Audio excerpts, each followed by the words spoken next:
నా ఏలినవాడా, ఇది ఏమిటని నాతో మాట్లాడుచున్న దూతను అడిగితిని.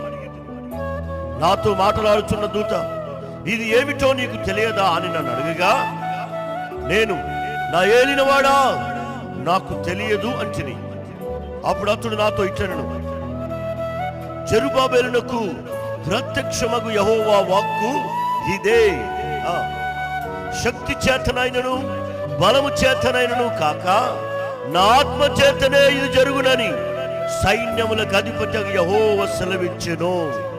హల్లెలూయా. ఒక పని మన జీవితంలో జరగాలంటే, ఒక శుభకార్యము మన జీవితంలో జరగాలంటే, ఒక శుభకార్యము గృహంలో జరగాలనంటే, ఒక శుభకార్యం మంచి కార్యం మందిరంలో జరగాలనంటేనట శక్తి చేతనైన కాదు, బలము చేతనైన కాదు, కానీ నా ఆత్మ ద్వారా నేను దీనిని చేస్తున్నాను. ఆమేన్. హల్లెలూయా.